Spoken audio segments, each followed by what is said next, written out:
Introduce yourself, Jess, or? Hi, I'm Jess. I'm just here to help Mike. I work for Griffin in the imaging office downstairs, and so I want to come up and hang out. So Jess is here. She's going to be Mike's assistant sous chef tonight. Jess does a great job helping Brian, who works with me on our Wellness Wednesday talks. We usually do a talk every month to our Griffin employees surrounding a wellness topic. As I started mentioning before the mic went live, you're at the Center for Healthy Living, where we teach chronic disease, nutrition, lifestyle change.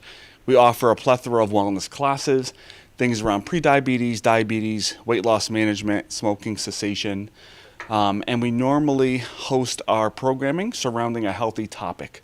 So that for the year coming up, just to give you a few, everyone knows how January is like New Year's resolution time, and the gyms get mobbed for like a couple weeks, and then everyone kind of falls off, right? So between that fad and the ending fad, I say ending of the GLP push, GLP-1 medication push, where it got really popular, your Jardinian medications and your Ozempics, people were on those losing weight. They fail to understand that when they get off of those, that weight is going to come back on within 4 months. So what we're trying to do from our faculty physician standpoint is to push lifestyle change. Fine, if you want to be on those medications and they're serving a purpose, and they do, they've worked wonders, don't get me wrong. But our concern is now that you're incorporating those, what's the side effects? What's going to happen? We're seeing muscle wasting, muscle loss, changes in what the pancreas is doing as related to insulin resistance, and we're seeing the weight come right back on. So what we're saying to these people is come to our classes, learn about nutrition, learn about habit change so you can incorporate that into your regimen, which has been having some success. So I do want to thank you for coming tonight. I have to admit, this was Chef Mike's idea to have a fun holiday theme, the gingerbread man. He said, you know what, we should do something about gingerbread in December. And I said, Mike, that's a great idea.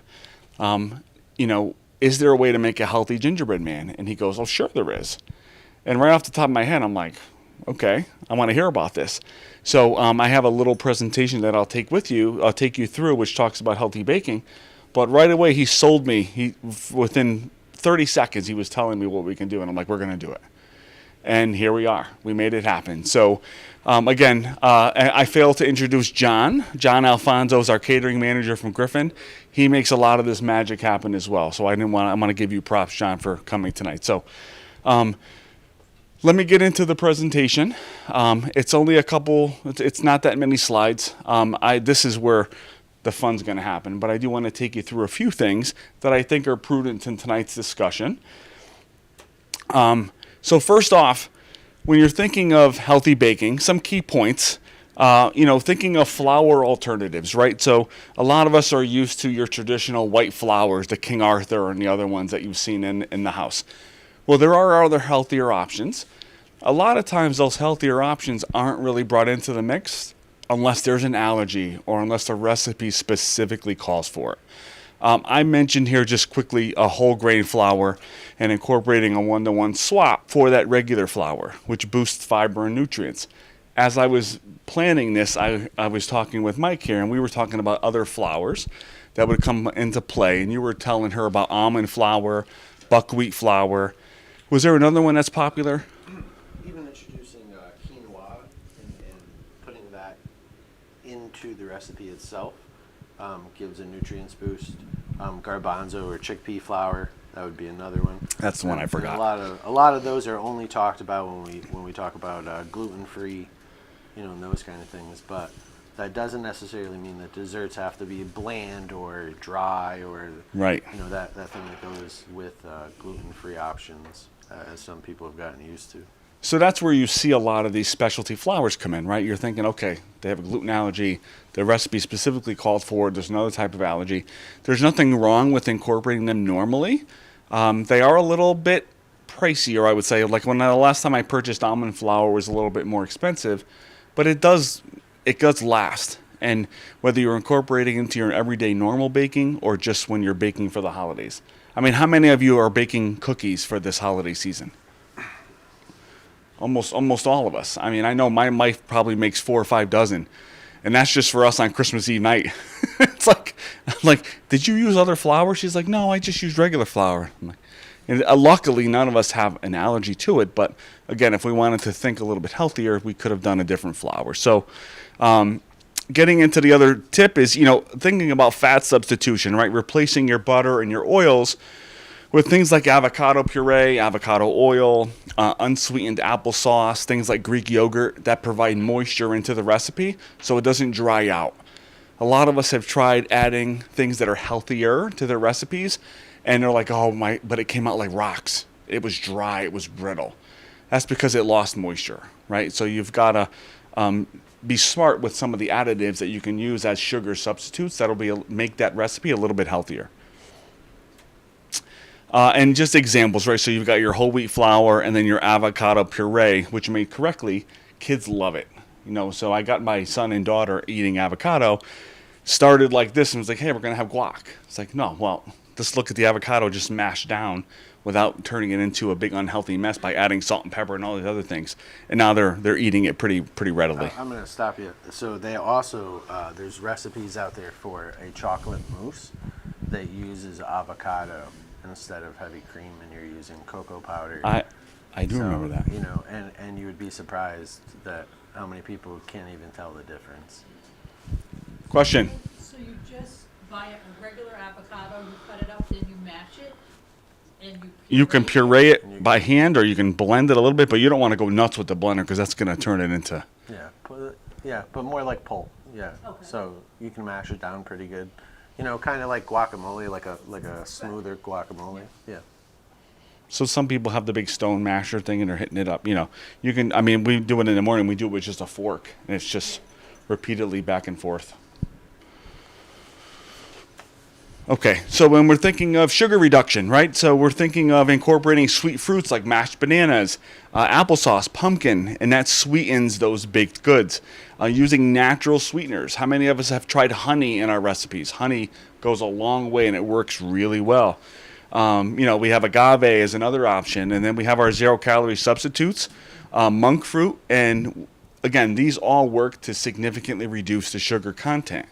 You're going to learn a little bit about monk fruit in this recipe. That was one of the things that he sold me on when I wanted to do this. I'm like, I never heard of using monk fruit for a gingerbread recipe, but that's what we're going to do tonight. And then this was something that I read about and wanted to include was, egg replacements, right? So for vegan baking, they have something called what's named as a flax egg, which is really just a tablespoon of ground flaxseed mixed with 3 tablespoons of water. Or chia seed mixture, which can replace one egg by adding the beneficial omega-3s and fiber that you're not getting. So there are some healthier options. I think that, there are some really good cookbooks out there, healthier cooking that gives some information, some ideas on options that we have. When Mike and I present, we always talk about creative cooking. And mixing in things, substituting things, and it's like a trial and error sometimes. If someone didn't, like my mother back in the day, half the time trying to get a recipe out of her was, I just do this and that. It's like, the one thing that I use till this day is her crepe recipe, and it's so simple. It's a cup of flour, 1 egg, and a cup of water. A cup of milk, I'm so sorry. 1 of each, and a pinch of salt. And I make it in the morning for the kids with crepes, and they add Nutella, they add fresh fruit. You can add ice cream, make it a dessert, but it's the simplest thing, and it was metrically correct. It's not her saying, oh, well, sometimes I do this and sometimes I do that. It's like, no, Ma, I want to write it down, So moving on here. So baking powder, right? So I wanted to throw this in there because what is baking powder, right? So it's basically just a leveling agent that helps doughs and batters rise. Baking powder is typically a combination of baking soda, cream of tartar, and cornstarch, right? So the baking soda reacts with moisture and heat, releasing carbon dioxide gas that causes the dough to expand, and then you get that light, fluffy baked good. Baking powder itself is generally safe in moderation, but it's not a significant source of any nutrients. There's really nothing in it. The primary health concern that we've been hearing more about is aluminum, avoiding aluminum, which could give you that metallic taste. Does anyone have that metallic taste when they eat fish at all? Just curious question. There is a noted allergy that's very minimal, but my wife has it. She cannot have salmon for whatever reason. And as soon as she loves it, like I make it for my son and I, she loves the way it looks, I add, lemon, citrus to it, but she's like, I can't eat it. After one bite, I have a metal taste in my mouth. So, when you're thinking about baking powder, right, you can choose aluminum free. They're specifically labeled aluminum free. And again, that'll help with just any extra aluminum consumption or that bitter taste. And there is an option for a homemade alternative, which is substituting a 2-to-1 ratio of cream of tartar and baking soda. For 1 teaspoon of commercial baking powder, use a half a teaspoon of cream of tartar and a 1/4 teaspoon of baking soda. Don't worry, this will be on the slide if you wanted to go back and reference it. This isn't mentioned on the recipe card, but this is just something that'll be on that PowerPoint when you go to YouTube and find it if you want to reference it back. And it's not on the test at the end of Yeah. What was the proper mixture to make your homemade baking powder without aluminum, right? So I had a raffle item if they got that right, Mike. Oh, no. So general healthing tips, right? So controlling our portions. Baking treats, cookies, cakes, after all, at the end of the day, it's still a treat. Everything in moderation, right? Consumption. Being mindful of that, right? Don't overindulge, as we all tend to do on the holidays, right? After a big dinner. I know I personally, my brother-in-law makes an awesome cheesecake. We usually get cannolis from some bakery, and it's like, oh my God. It's like, what am I going to do? And then you get that feeling like I need to go on the couch and no one touched me for an hour. When you're baking, thinking of add-ins, right? Boosting nutrition by adding nuts, seeds, berries, and those dark chocolate chips. We all know how good 60% or higher dark chocolate is for us. And then finally, the power of protein, right? So we like to just mention that you can add protein powder to increase the nutrition uptake in some of your foods. Traditionally, you think of anything that's a mixture. I do it sometimes. We did a session here about a month ago on a Saturday for athletes, thinking about high school. Any active person can benefit from it by adding protein into their pancake mix. It's so easy. And they don't taste it. And there's chocolate protein, there's vanilla protein, there's plain protein. There's even liquid protein now, right? The isopures. So there's so many ways to get it. An example, a lot of the kids we see just don't get enough, especially how active they are. So something to keep in mind.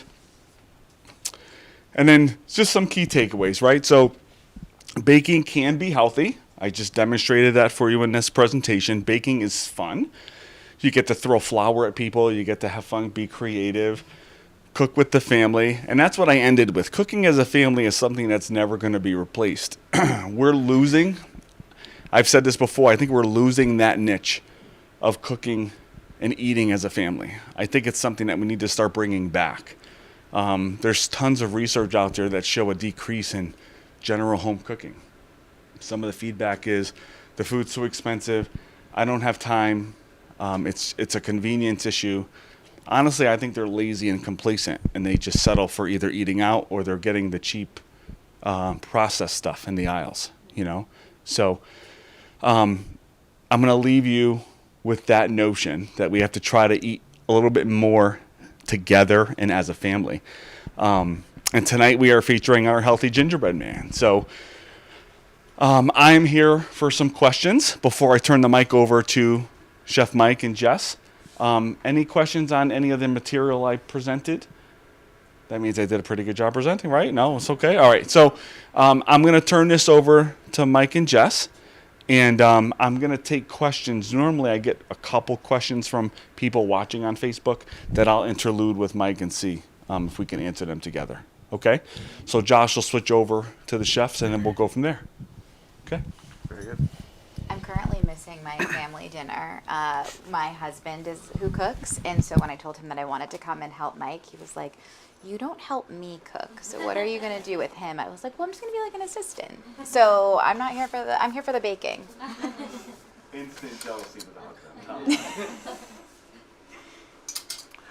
All right. So let's talk about gingerbread man. So before we get started on it, we will talk about a couple things when it comes to like the label of healthy eating and maybe bland where it doesn't taste as good. So when we remove the sugar and the flours and things like that, I feel like healthy eating gets a bad rap at times, right?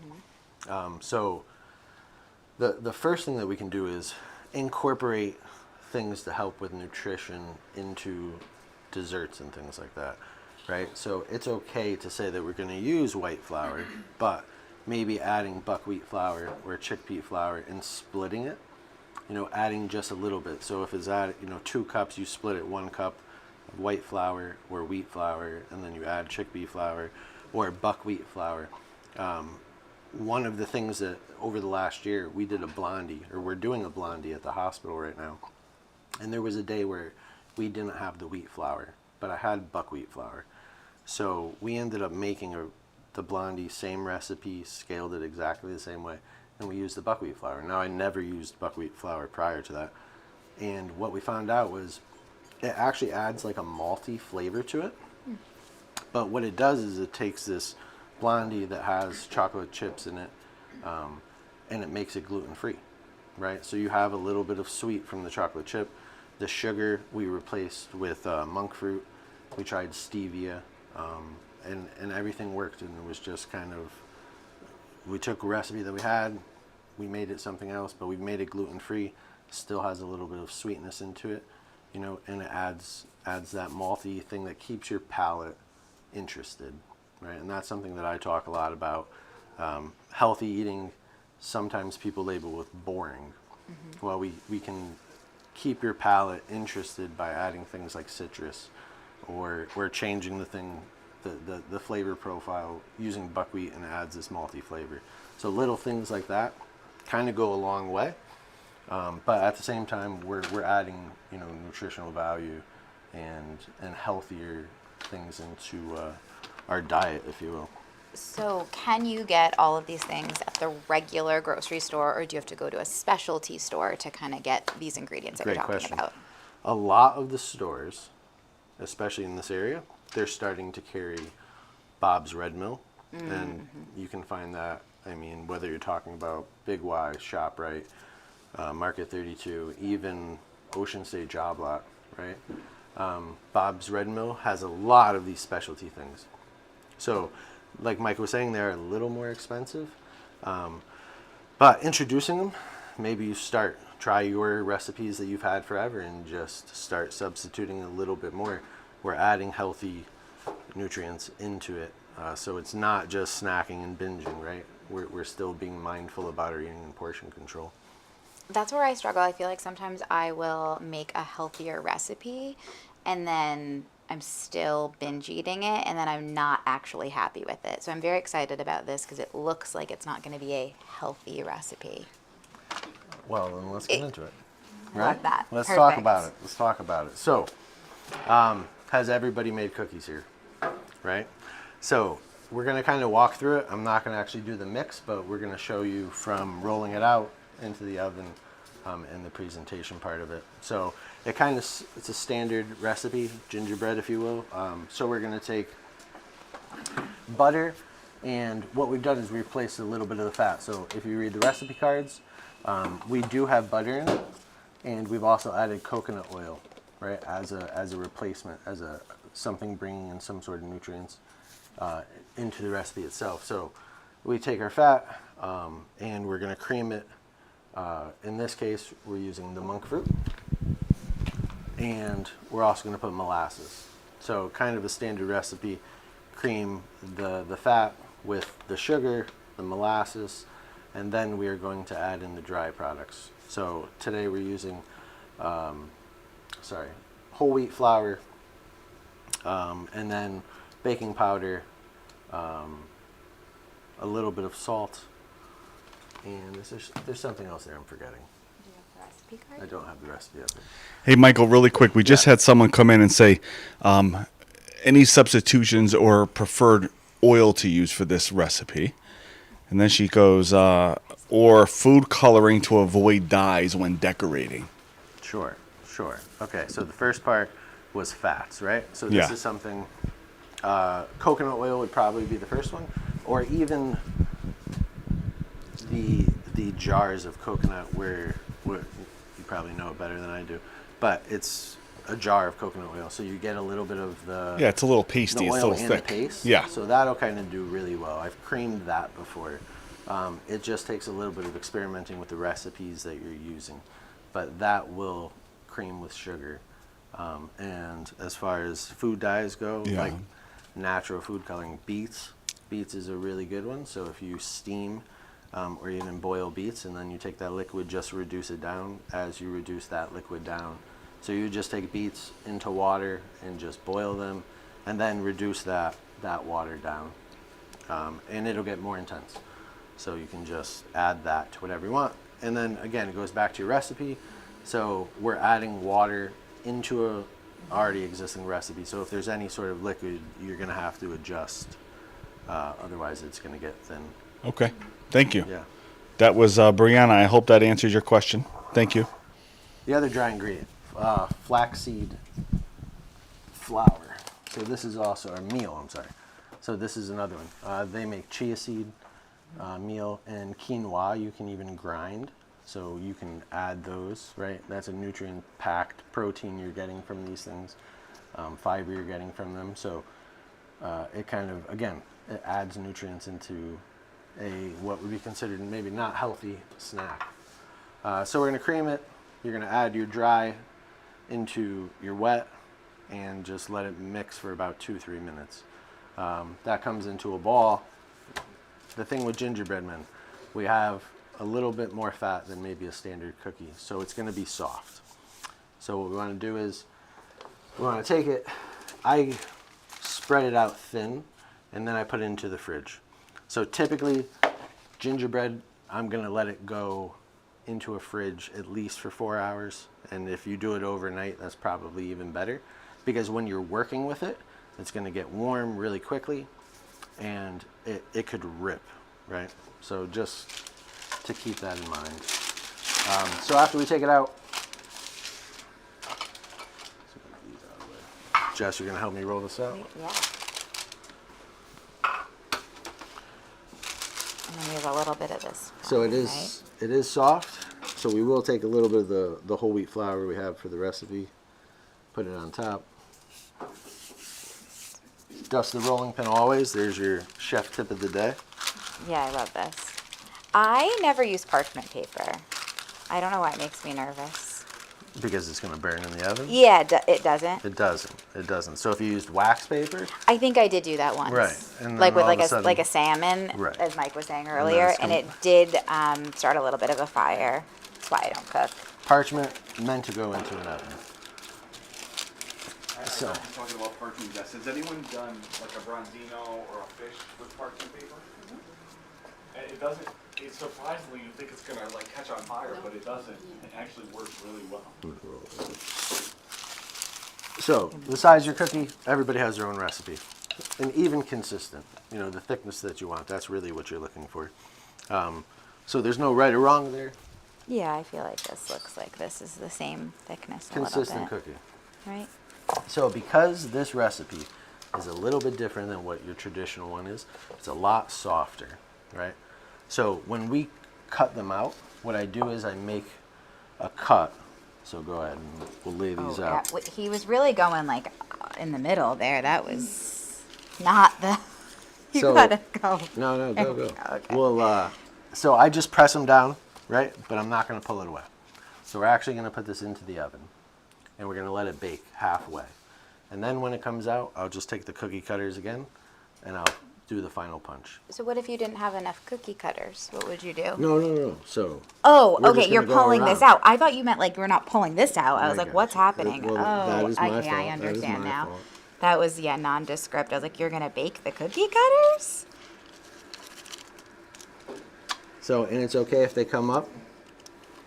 It's okay if the dough itself is rising a little bit, but Can we talk about Splenda versus monk fruit versus stevia? Like Sure. all the different, like how do you know what is? so I know Splenda's probably not the best and I can't get away from it. I love Splenda. Well, It me makes it either. so sweet. same. Can I put it on a pan? So we're talking about sugar alcohols, right? All of these things, stevia. Mike, you probably know a little bit, probably a lot more than I do about it. But when we're talking about sugar I'll have this substitutes, back on here. you know, it's sugar alcohol. So again, talk to your doctor, talk to your nutritionist if you have one, or dietitian. And anything in moderation. That's really what it is. Do you have any information? Sugar, alcohols, and things like that. Not specifically with sugar alcohols, but I mean, there are a lot of different sugar substitute options. A lot of them, they say, oh, they're right from the plant. They're derived from, you mentioned stevia.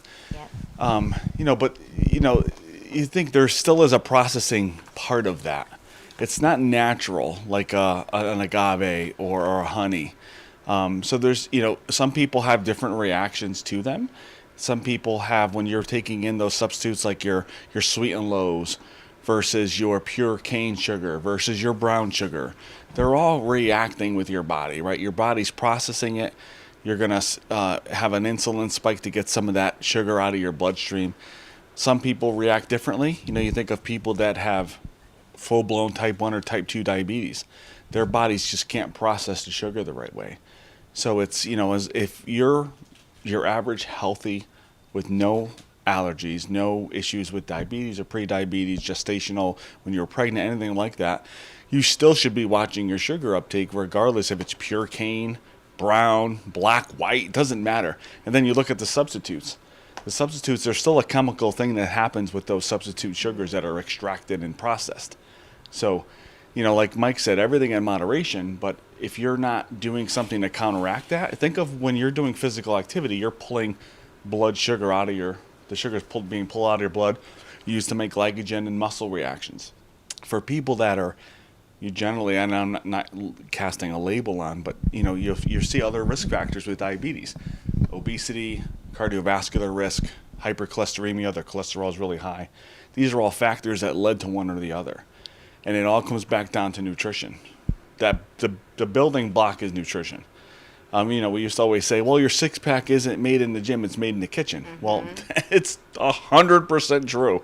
You have guys that work out forever, but they still eat like crap. And they say, well, why do you eat like that? Well, I work out so I can eat like that. Well, that's not the way it should be. I know I went off on a tangent, Michael, no. but that's what we were looking for. Yeah. It's just moderation and paying attention to what you're putting in, really. So, as you see, we've stamped them all, right? Again, we're doing it this way because the dough's a little bit softer, right? We're not using as much flour as we normally would. We're using a different kind of fat than just butter in it, so it just makes the dough a little more delicate. But it can go right in the oven like this. All it takes is 11 minutes. So after 5 minutes, we're gonna take it out, we're gonna spin it. But at that 5-minute mark, we'll just take the cutters, stamp them out, and by that time, the dough will be nice and set. Do you have a timer? In my head. Oh, okay. Perfect. No, yeah, I'm just here to be the We say that, but then assistant. we walk away, and then the cat thing happens, You actually, and the dog thing happens. can actually time 5 minutes in your head? Is that so? 100%. That's the chef in you. I could never. But, magic of TV kind of thing. So, these are ones that we've done. So, I like a little bit of a darker and a little bit more of a crunchy gingerbread. So, if you've baked gingerbread before, it's the same kind of thing. 8-9 minutes would be a softer, lighter, fluffy. 11, 12 minutes in that short period of time turns it into like a nice crunch. So, so that's that. The cookie process is pretty simple. The icing process, this is where things, I would say, get a little weird because, so if you've never heard of aquafaba before, okay, so chickpeas, the liquid, the brine, right? So if you take raw chickpeas, soak them, cook them, they release this thing called aquafaba. Well, somebody one day decided to take that and whip it up, right? So you take it just like you were making whipped cream, put it into a mixer, turn it on, and just let it go and let it go. This will about 10x in volume, and it very much looks like a meringue. So we take that, again, like I said, just you whip it up, it starts getting massively compounded, and then again we're going to use something like a monk fruit or even maybe like a honey just to add a little sweet to it, and then you can stabilize it. So while it's whipping, if you put a little cream of tartar into it, it will stabilize. And when you're doing something like cookies, if we're going to serve them today or we're going to serve them tomorrow, and not just cookies, if we're doing cakes or decorating something, it's going to last for a couple days. But again, it's a super rich protein. Packs sweet is what it would normally be defined as, and the taste of it, I serve it for desserts a lot, and people think it's whipped cream, and I have no idea. The chickpea water you serve as desserts. Right. This is blowing my mind. No, so it's just the liquid that comes out of after you cook your chickpeas. Wow. That liquid that's left over, right? So we would put the chickpeas in, cover them with water. This is after we've soaked them overnight. Fresh chickpeas. These are Right. chickpeas in the can. So if we're doing dry, no, you can Yeah. actually do that. So take the chickpeas from the can, drain that liquid out, and that is what you can use. Okay.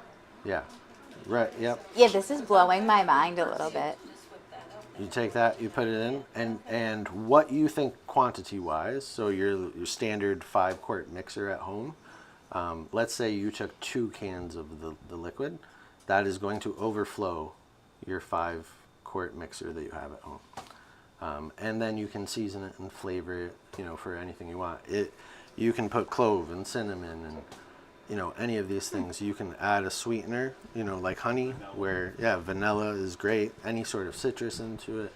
And then if you're going to have it for more than a couple hours, you just stabilize it. If you wanted to use gelatin, you could put gelatin into it, and then it will really stabilize for a period of time. So I've done, we did a mousse for a dessert once, and we made it a day or 2 days prior, and then served it, and it was like eating mousse, So that is. We got avocado mousse. We got chickpea juice mousse. We're really I've heard getting people creative. using aquafaba for like a vegetarian mayonnaise Sure, and right. salad dressings. Absolutely. works really So well. versatile, and like I said, if you've never heard of it, but if you look up, if you Google aquafaba, you're going to see this whole thing that it's going to open your eyes to the food world. And I remember one of the guys, it was either Daryl or Remo, at the hospital had something with this. And when I tasted it, I had no idea what it was. And they were like, how do you like it? I'm like, what do you mean? They're like, that's the liquid from the chickpea. I'm like, come on, there's no way. He's like, yeah, look. yeah, And I'm like, I had never heard of using it for that issue. How do you spell that? It's a FABA, right, Mike? yes, Aqua and then FABA, aquafaba. Oh, water bean. water bean, right? That makes There you sense. go, right. That just clicked in my head, right? Oh, now. yeah, I was like, what's he saying? Okay, fair. Aquafaba. Yeah, a water bean. So that brings Water up of the what we bean. served that with was actually, it was a lemon blueberry chickpea. No, I'm sorry, quinoa cake. Yum. Right. So that was something that was also gluten free. That we actually just cooked quinoa and used that as the flour substitute of it, and that came out very much like your wet brownie, if you will, your fudgy brownie. It was that sort of consistency. Texture, yeah, You know, yeah. and how did we? Yeah. We put blueberries in as the sweetener, and we put a little lemon to make everything pop, and so healthy eating, Yeah. but also dessert wise. Portion control is obviously the biggest one, but it doesn't have to be boring, and we can have protein and nutrient rich desserts with very little effort, I would say, to be honest.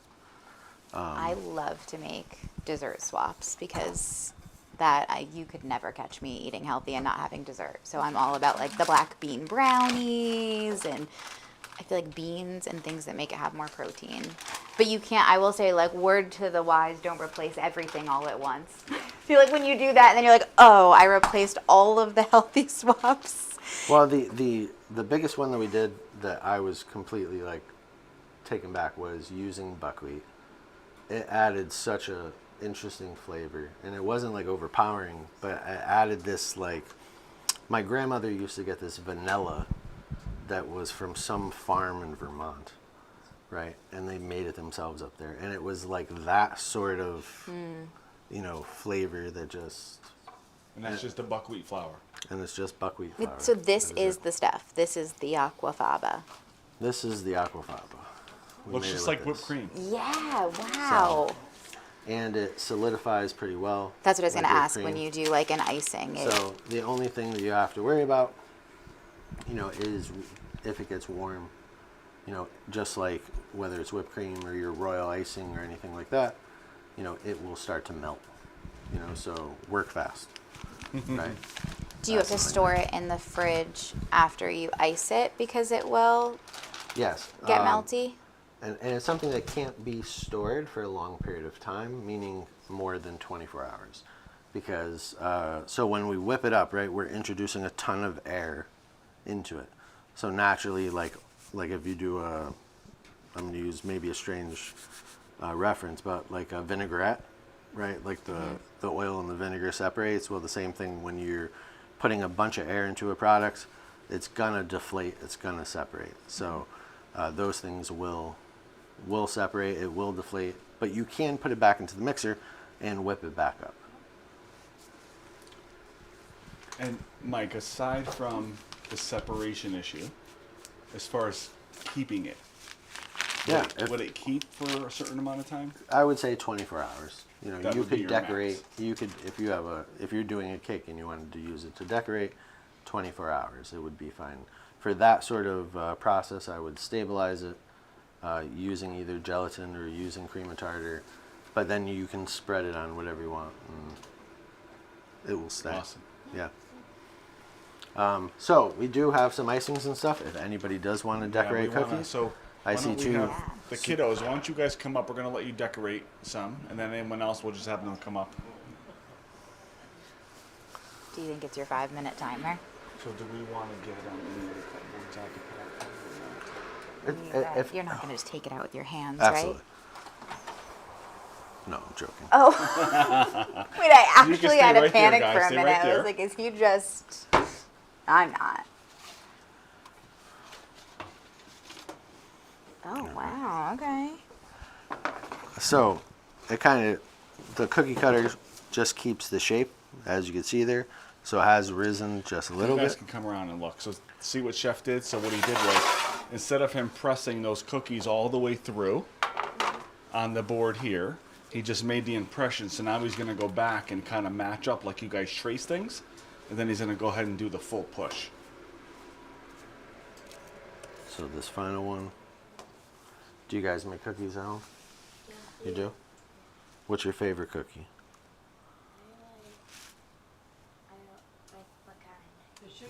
Your favorite one? Sugar? Yeah, whatever kind of cookies you like. There's no wrong, right, or wrong answer there. Do you make homemade sugar cookies or do you buy the dough? Nice. There you go. Nice. Homemade Grandma's? sugar cookies. Now, Mike, you would, after they take full shape like that, they need to sit a little. Yeah. So we're going to put these back in for about another 5 minutes. And then we're going to take them out. We're going to let them cool just like you would on a cooling rack.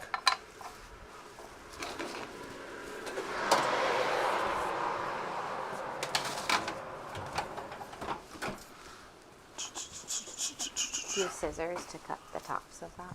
Yes. So, you guys are going to help decorate? All right. Yeah, for sure. So we'll make a spot there. We'll lay a couple of these out.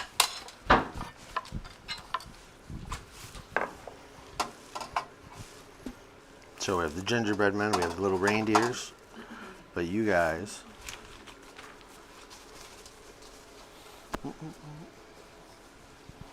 I'm gonna let you guys have fun with it.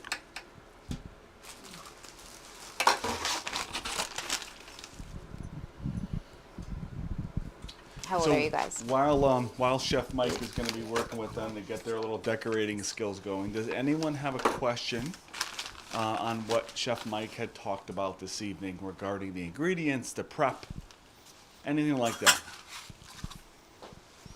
Questions? Now you're just excited to decorate. Okay. All Do you know right. how to use a piping bag? Yeah? All right. I'm going to hand this off to you. You got it? So you're All just right, going to come squeeze on right over, there. sister. And then Jess is going to All help right, you, so all let's right? see her decorating skills here. All right, so let's model this one. Here, I was gonna say, hold on. You want to do a little like squirt out so you at least know how it's gonna come out. Yeah, So, there you go. That way you at Do a least little, know you're you're. going to squeeze with So this yeah, hand so more. come. Perfect. There you go. All right, good. Ready? Yeah, there you go. Okay. That way you at least know how you're. Yeah. So which one you want to do? All right. So, You can come Here. around also, my man. Come over you're, here. oh, yeah. You do it. Yeah. You I'll got have you it. stand There right we here. go. So nice. now if you keep it a little more vertical, if you take the bag and you go up and down with it,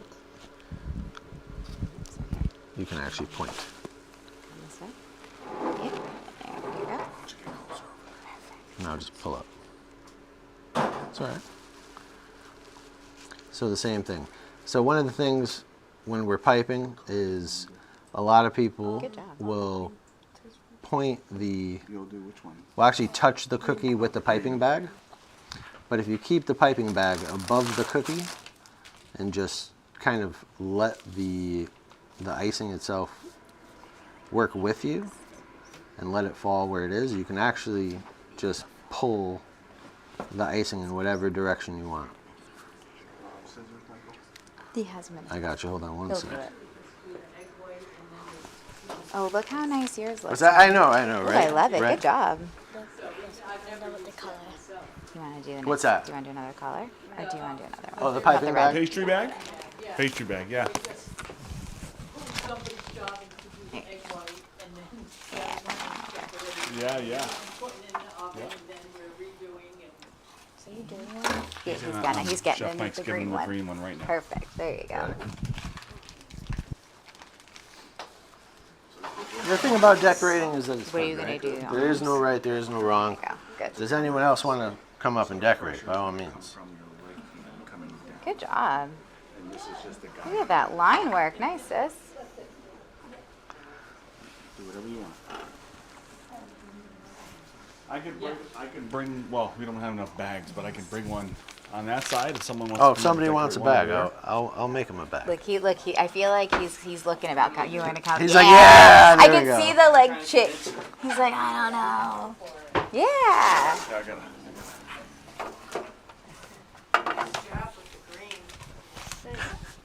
Good job.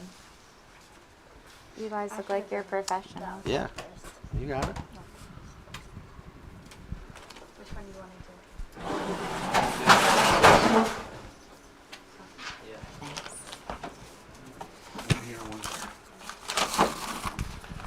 do? Make you guys up a bag. Just give me 1 second.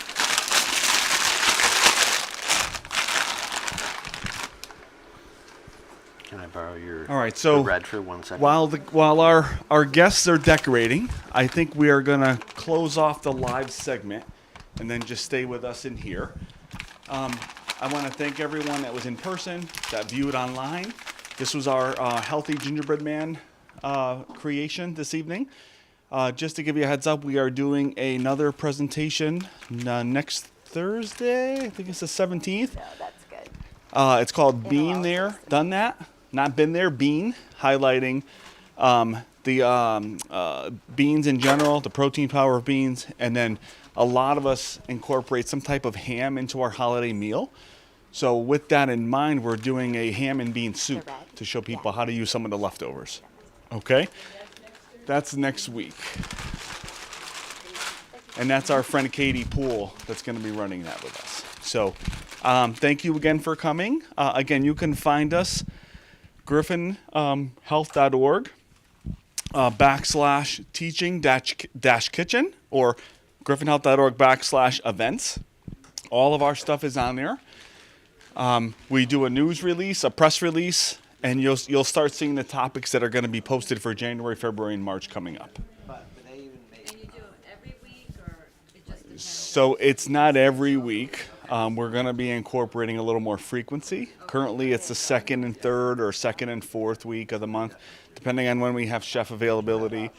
Normally we have a registered dietitian that's presenting with us also. Okay? Thank you, everyone. Have a great night.